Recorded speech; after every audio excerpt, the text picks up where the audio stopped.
well as the TLA News and the TLA newsletter. By moving Just Like the Kids over to the same printer and having all our main publications under one roof, we just had some real production efficiencies as well as some cost savings as having a part of a package deal. Then, but most importantly, is we were able to roll full color printing into this for Just Like as well. Previously, in the past, we've had Just Like would do just certain pages would be in color. We had special issue that might be in color. But this isn't a special issue. This is a permanent deal. This is how Just Like is going to look going forward. As part of that, we have, we didn't redesign the magazine, but we refreshed it. We just updated its look to take advantage of the full color option. Some of the items I want to point out, if you look on page 9, we have faces across the board. This is just part of an overarching editorial philosophy that Just Like to focus on people who play chess and their chess games. Faces Across the Board looks at 3 class players each month. It's being written for us by Al Lawrence. I'm sure that most of you know him. He's been one of our key featured writers in Just Like for these last 6 years. So Faces Across the Board looks at a class player who's done something of note. So if you are running a tournament and you have somebody that you think qualifies and should be pointed out in Just Like magazine, please send us an email to faces@usjust.org, and Al will look into it and we'll write them up if they are worthy of writing about. Another item that the tournament organizers out there will be especially interested in is on page 46. It's called Knight's Tour. This is a way to get some people who are more casual readers of the magazine, who probably don't look at the TLA section each month, to go back towards the TLA section. Knight's Tour is going to feature 1 or more tournaments each month that are in that issue's TLA section, and tell the reader, why should I go to this event, what's special about it, and give some travel tips if they do actually decide to make that trip. And the last item that we've added to the magazine is on the last page. It's called My Best Move. It is going to look at a chess personality, celebrity or business personality, and ask them very simply, what is my best move? This is another way I think that we are just playing with the big boys in the magazine world now. Because if you go to any newsstand and pick up any magazine, you'll see that they have some sort of light feature like this on the very last page. It's just a way to get the readers through the entire magazine and leave them with something that's memorable about it. So, again, I'll ask for your help on all of these. If there's anybody that you want to nominate that you think we should cover, please let me know. Andy Ray also called me this morning and mentioned Peter Field, the businessman and chess personality, and he's actually somebody we are already booked to be covered in My Best Moves. One other aspect about the printing contract I should mention is that they paid for Quad Graphics, our printer paid for me to make the trip to St. Cloud, Minnesota, to visit their printing facilities, and I was able to meet with all of their production staff, including somebody who went back all the way to their April 1980 printing of Just Like. So Quad Graphics is very dedicated towards producing a quality product for us. So, if you have any questions about publications, please, I'll open that up now. No, thank you very much.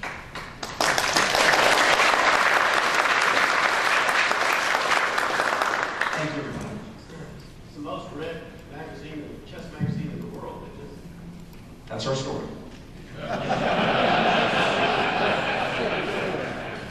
Thank you very much. Which one? Northwest Chess. Thank you, Dan. Moving on to the report of the chairman of the U.S. Chess Trust, Harold.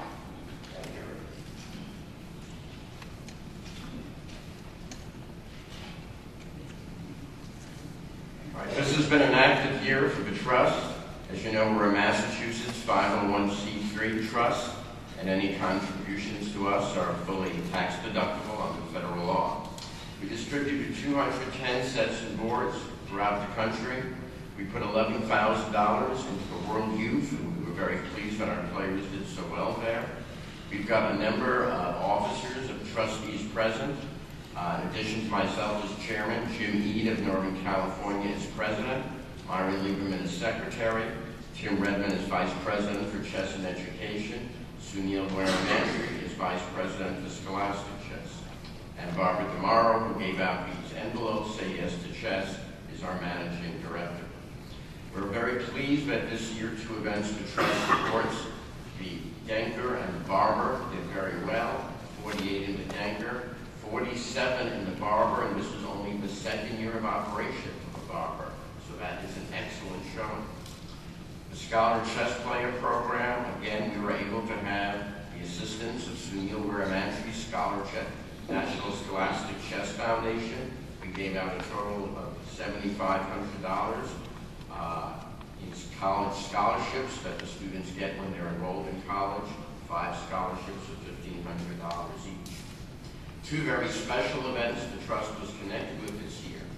We're very pleased that the 2nd Koltanowski Conference on Chess and Education, which we were full co-sponsors with the University of Texas in Dallas, was extremely well organized by Tim Redmond with the help of Alexi Rue, Jim Stallings, and others at UTD. It drew teachers and educators not only nationwide, but also from Latin America and Europe, and all the participants were extremely pleased with the conference. Secondly, and I will say that I learned there that the U.S. government had given a grant for studying chess and education. That was one thing that impressed me a great deal. Secondly, of course, we were involved with the opening of the World Chess Hall of Fame and Sidney Simone Museum in St. Louis. I visited several times before the opening, and at the opening I inducted Andy Soltis and Boris Spulko into the U.S. Chess Hall of Fame. Again, we had a lot of trustees present, also USCF President Ruth Herring, USCF Executive Director Bill Hall, US VP for Finance, Alan Priest were there, and it was a very positive location. It was a positive event, and one thing I was very pleased with that Al Lawrence had helped with was making sure all the previous donors to the museum were recognized at the new museum. And I do want to mention that Al supervised the arduous task of getting all the artifacts in Florida ready to be shipped to Miami, to St. Louis, and arriving in St. Louis to make sure everything arrived in good order. And I want to say thanks to Al for doing that.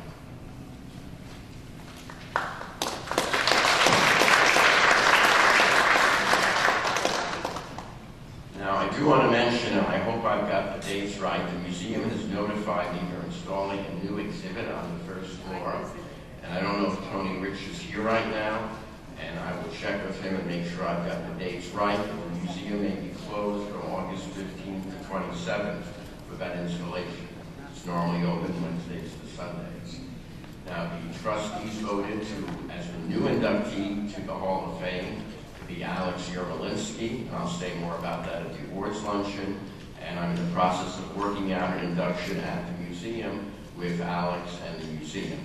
Our goal is sometime in October or November, and we'll try and announce that when we have a firm date. I want to recognize Booz Allen Hamilton and the work of Mike Hofport, initially of Virginia, and initially Jim Stallings of Texas, and that they continue to support the Final Four very handsomely.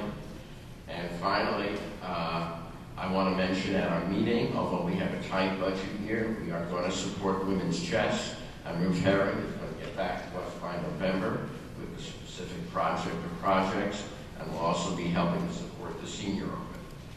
Now, as Ruth said, we have an Olympia this year. We've got a great team led by Nakamura and Kowski, and any donation, if you want to make it to the trust, you can earmark it to the Olympia. In fact, so far here at the Open, I've collected over 2,500 donations. About $360 has been earmarked for the Olympiad.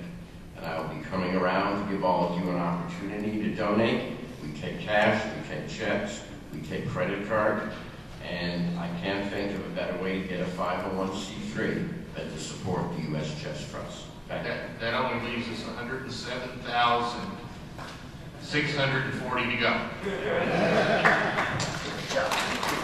Thank you, Harold.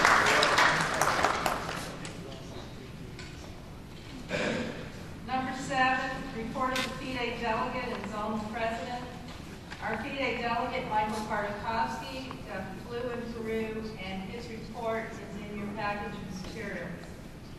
So that will bring us to the report of FIDE zone president, Frank Guadalupe.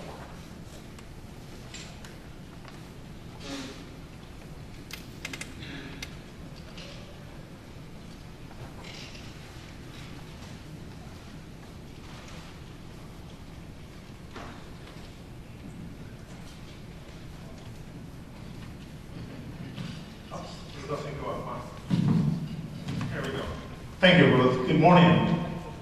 I'm going to focus on my report on the accomplishments by the players this past year. We have the document that you want to okay. Be that as it may, this past year our players received many titles. And none of them received the GM title. However, that is going to change very, very soon, because at the Congress next month, we have 2 young players, Conrad Holt and Mark Arnold. Conrad from Kansas, going to school in UT Dallas, and Mark Arnold from New York. And hopefully they'll become GMs. So I don't see any reason why not. They have the norms. This past year, however, we had several individuals who made their international master, got their titles. Joel Banawa, Parker Zhao, Eric Kilflick, Alexander Bafei, Philip Wang, those 5, I guess. However, I understand that Parker Zhao and Philip Wang, they do not have the minimum FIDE rating. Therefore, as soon as they hit 2,400, they'll get their titles. I believe that Philip is within about 10 points or so. Not sure how close Parker is. We had 2 individuals receive the international arbiters titles. That was me and William Clark. And FIDE arbiters, Steve Emmett, Robert Messinger, Ken Ballou, and Keith Gupta, Boyd Reed. We have quite a few, in fact, that got the international organizers title. Mr. Bill Boisberg, and Keith Gupta, Steve Emmett, Tom Langland, Sophia Rodi, Mike Atkins, Frank Brady, Steve Doyle, Simon Palatnik, Pat Rogers, Larry Ross, Luis Salinas, and Patricia Smith. Again, pending titles for the 83rd FIDE Congress to be held in less than a month, actually about 3 weeks, are going to be GMs Conrad Holt and Mark Arnold, International Masters Teddy Coleman and Victor Shannon, International Arbiter Tony Rich, and FIDE Arbiter William Broich.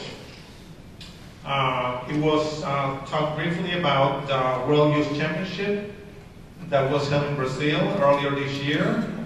We had a big group there. We had 64 players, 64 young players. And coming back with the gold medal was Wanda Liang in the under-8 from Wisconsin, and Rufen Lee from Texas, a silver medal in the under-10. I was talking to Bill Hall yesterday about this year's World Youth, and he tells me that this year's going to be even bigger, that we're going to have about 90 players going to the World Youth Championships. So others did well last year, or this past World Youth, and in the top 10, that includes Sarah Chen, who finished in 4th place in the under 14 girls, Jeffrey Zion in 5th place in the under 12, Maria Oreshko, 6th place in the under 12 for girls, Tiamin C, 8th place in the under 10, Agata Baitastek, 8th place in the under 12, and Eric Rosen, 9th place in the under 18. So our young players are represented us very, very well in the world arena. Also was mentioned that earlier, about 2 months ago, we held a meeting in New York a FIDE and USCF meeting about rules.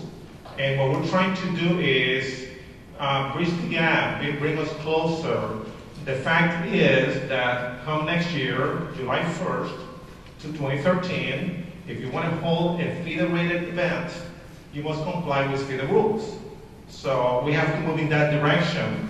The good news is that the representative for FIDE, or the representatives, and that was Mr. Stuart Rubin from England, and our own Carol Jarecki, who technically is not U.S. They were the FIDE reps. For the U.S., it was myself, Tony Rich, Walter Brown, and Bill Boschberg. And we bounced things back and forth about the rules. And the good news is that Stuart went back to FIDE, or back to Europe, and submitted some proposals to make changes to the FIDE rules to be more in line with ours. Conversely, I was going to do the same, or I'm doing the same for us.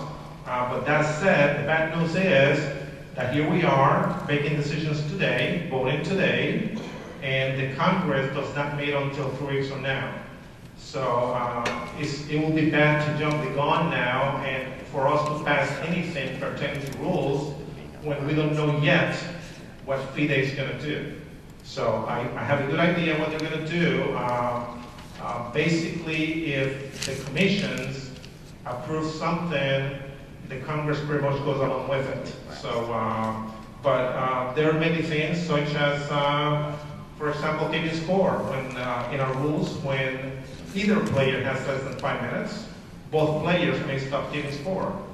Under FIDE, only the player who has less than 5 minutes stops keeping score. So there's a proposal to change the FIDE rule to match ours, and other correcting irregularities in the last 10 moves. That's what we do. In FIDE, you go back. So again, there's a proposal to only go back 10 moves. Our players can make a claim on 3-4 repetition, whether they have made the move already or not, as long as they don't hit the clock. In FIDE, you cannot make the move. You have to write it that this is your proposed move, and then you make the claim. But if you make it, if you touch this, you're out of luck. Well, again, proposal there to match FIDE with ours.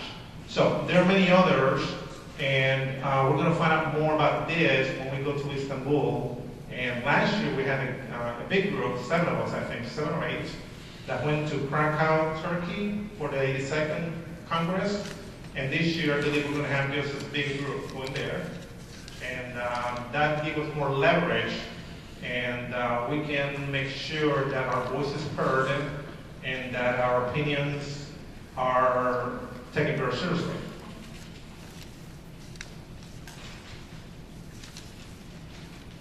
Okay, as I speak, yes. Okay, great. As I speak here now, we have 2 youngsters at the World Youth Championships under 20 competing. It is through 8 rounds out of 13. We have Grandmaster-elect Conrad Holt from Kansas, and he's tied for close place, 10th on tie breaks with 6 points out of 8. And he's doing very well, considering that in that event there are 13 GMs, and Conrad is the 15th seed total, and that is out of 130 players. So hopefully Conrad will finish strong. The event ends on Wednesday. Where is that? Yeah, Greece. Greece? Yes. On the girls, there are 66 girls competing, and we have Simone Liao from California. And right now she's tied for 29th place with 4 points, 4 out of 8. But based on her rating, she's doing well. She is the 55th seed in that event, and she's in 29th place right now. In that event, we have 1 IM, 7 WGMs, and 12 WIMs. So hopefully Simone and Karma will finish strong, finish well for us and for them. I made a note of some of the future events coming up. Of course, everybody knows we have the Olympiad. Our open team is Grandmaster Ricardo Nakamura, Grandmaster Gada Kamsky, Grandmaster Alexander Onishuk, Grandmaster Baruch Zanakobian, and Grandmaster Ray Robson.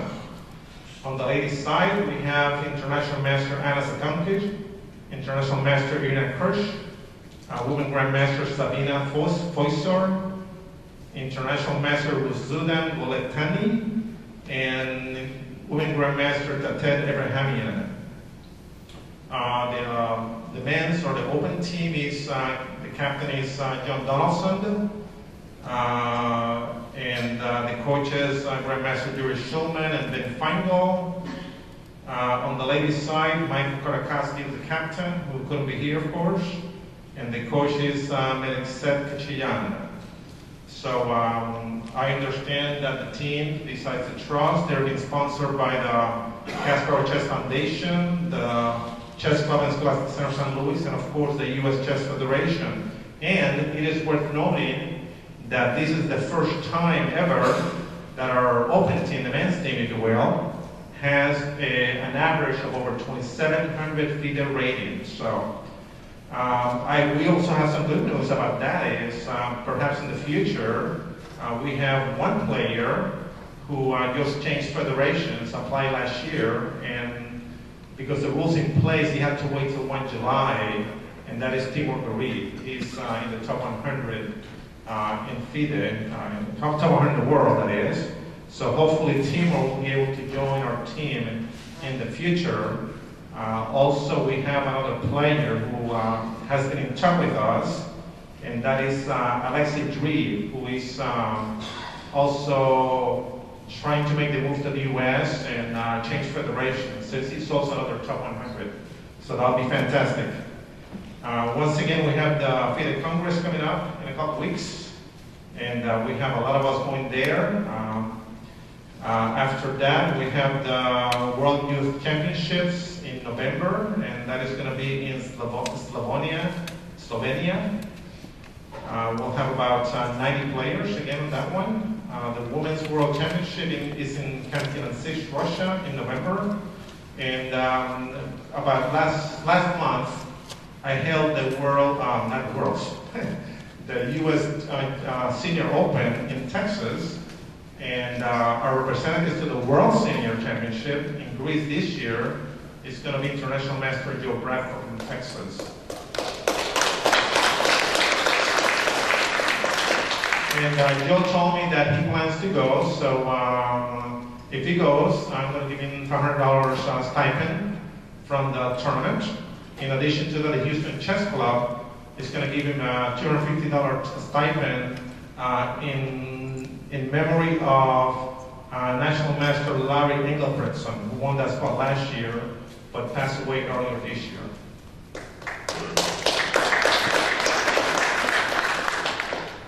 Also, I stay pretty much in communication every week with our Continental President, Mr. Jorge Vega from Mexico. And to that end, I'm going to highlight some of the Continental, Pan American, and North American events coming up. Or that were held recently. Of course, we had the Pan Am Intercollegiate Chess Championships in Dallas at the end of the year, right after Christmas. That was won by UT Dallas, and they were followed by UMBC, Texas Tech, and New York University. We had the North American Youth Championships in Mexico City, and none of our players went to that. Unfortunately, that event was mostly players from Mexico, and 9 of our players, National Canadians, went. Be that as it may, we had 2 gold medals. Joaquin Perkins won the under 8, and Pranav Sen Kumar won the under 10. And we had 2 silver medals. Arista Eswaran, the girls under 12, and Chenji Zhao, girls under 10. And we had a bronze medal, Arisha's sister, Asixi Eswaran, girls under 8. So even those smaller tournaments in this hemisphere, our players find a way to go there. In this case, Claudia Munoz's father, Claudia was a participant, and Abel Munoz took the lead and took the team over. Recently, we had the Pan American Youth Championships in Lima, Peru, and that was just ended on July 30th. And there we had a large group. We had 30 players, and they brought back 10 medals, 6 gold. The gold medal winners were Maggie Nee, girls under 8, Emily Gwen, girls under 10, Tan Gwen, under 8, Trung Gwen, under 10, Jonathan Chen, under 12, and William Fisher in the under 18. Silver medalists, 3 of them, Maggie Fenn, girls under 12, Arabin Kumar, under 10, and Kadir Pillai, under 12. And 1 bronze medalist, Anthony Gwen, under 12. The next big event that I have, or that we have, is the Continental Championships in Mar del Plata, Argentina. And that's going to be 12 to 21 October. And it is an open event. However, we get strong players because 4 spots from that event go to the Worlds. From US, I have 5 grandmasters that have contacted me already that want to go. I mentioned Timur Garid earlier about becoming a US player. He wants to go. He wants to represent US right away. So I got Timur possibly going, Barusan Akobian, Alexander Shabalov, Alexander Ivanov, and Alex Yermolinsky. So we shall have very strong representation at that event, and hopefully at least 1 or more than 1 will qualify for the World Cup out of it. The last thing I have is a couple things with FIDE, and that is the decision about the arbiters of the Olympiad by the organizer, the president of the Turkish Chess Federation, FIDE Vice President, Ali Nihat. I'm sure you all have heard that before about the arbiters from the 5 federations that sued FIDE in 2010 not being allowed to perform those duties at the Olympiad. Our continental president, Jorge Vega, submitted the names of 10 arbiters from this continent to go. In fact, I was one of them, and we cannot perform those duties. It is too late, but I'm sure we're going to have a big discussion about this in Istanbul. Also, in addition to that, Mr. Ali sent a letter recently that not only did he wanted these arbiters, or don't want these arbiters at the Olympiad, he added 2 more federations. The 5 federations to begin with were the French, the USCF, Ukraine, Germany, and Switzerland. In addition to that, this year, we had the Georgian Chess Federation and English Chess Federation that have also opened cases against FIDE. So now, Mr. Nihat is proposing that none of the players, organizers, arbiters, anything to do with the 5 federations mentioned, that they have anything to do with FIDE, that we be suspended. So we cannot hold, if he has his way, that is, we cannot hold rated events, we cannot do anything with FIDE. So I don't think this is going to fly at all, but I'm sure there'll be lots of discussion in Istanbul. So I have a copy or copies of my handout on the back, and if you have any questions later, you can, get a hold of me in the hallway or ask me now. Any questions? Frank, just correct. Jordan, Atlanta did not make he missed by 1 grading point. Oh, Joey? So she's also pending. Also, it's been approved, but so we got 3 that are pending. He got the 22.99. Wow. Okay. Sucks to be. I know that feeling. I had a FIDE rating. My peak FIDE rating was 22.95, so I know all about what that's like. I just had a quick question. What is we had some in our annual meetings back here in Oregon. We weren't sure what events had to be rated before we did our game 90 to 30-second increment and what did not, or be FIDE rated or have title norms or anything like that. Could you just briefly go through that again? Sure. Okay. Basically, as far as FIDE rated events, what matters is the rating of the highest player. So, and welcome correct if I'm wrong, but if you have at least, if all the players are under 1600 FIDE, then it can be gained 60. Gain 30 plus 30. Or gain 30%. If at least one player is, if all the players are under 2,200, it can be gained 90. And if at least one player is over 2,200, it has to be at least gaining 2 hours. Now, don't confuse that with